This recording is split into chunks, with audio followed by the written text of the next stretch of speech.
سعيدا كن فريدا عش بفخر في الحياة لا تبالي فالمعالي بالتحدي لا سواه.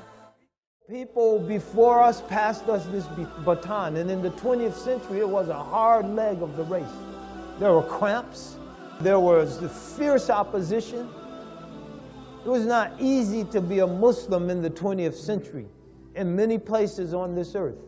It was a time of colonization at the beginning of the century.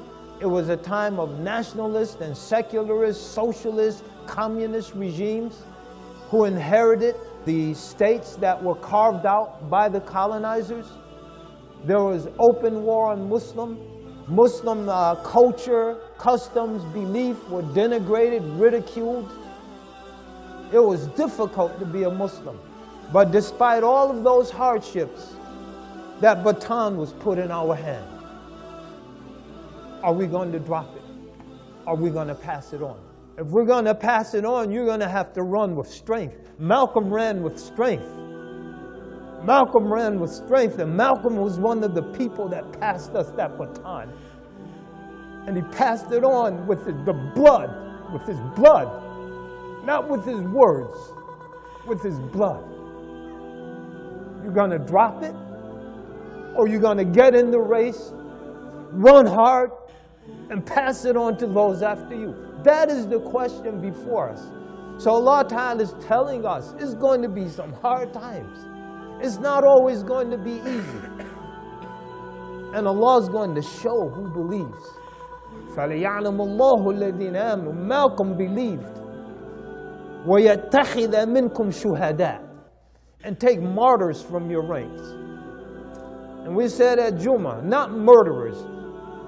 You know, who knows where this tape will end up? I'll tell you right now, all you people, we're not talking about martyrs, people who put bombs on their bodies and go into masjids and marketplace and murder people. That's a murderer, not a martyr. A martyr is someone like Malcolm X, who stands up and testifies to the truth in the face of overwhelming odds and never gives an inch, and then loses their life as a result. That is a martyr. And Allah Ta'ala says, if you're true, that martyrs are going to come from your ranks. وَلِيَتَّخِذَ مِنْكُمْ شُهَدَاءَ.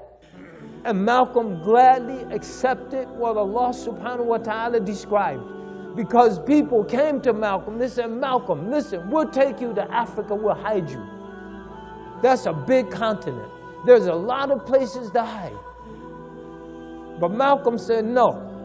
He said, I know I'm going to die because I've entered on a path that is a very dangerous and treacherous path. And that path is simply speaking the truth in the face of tyrannical rulers.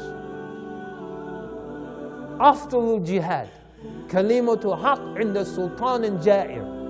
The best jihad is speaking the truth in the face of a tyrannical ruler. Why? Because usually it results in your death or you're going to jail. Those are the usual outcomes.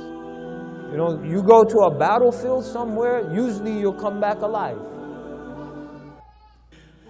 You're going to come back alive. You speak the truth, the real truth, the unadulterated truth, the truth that threatens the people that are oppressing, exploiting, or trampling on people.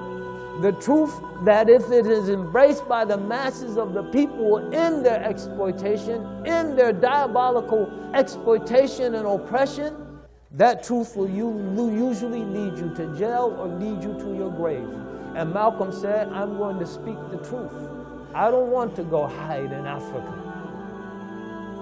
I want to speak the truth. And if it results in my death, then my death will be the cause of Umar Farouk coming into Islam one day. My death will be the motivation for people who are faced with hard times to keep struggling one day.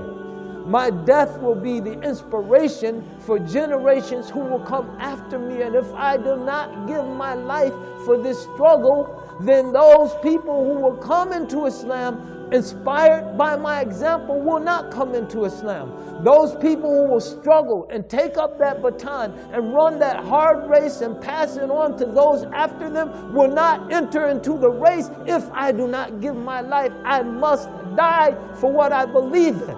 This is what Allah is telling us. وَيَتَّخِذَ مِنْكُمْ شُهَدَاءَ وَاللَّهُ لَا يُحِبُّ الظَّالِمِينَ. And Allah does not love oppressors.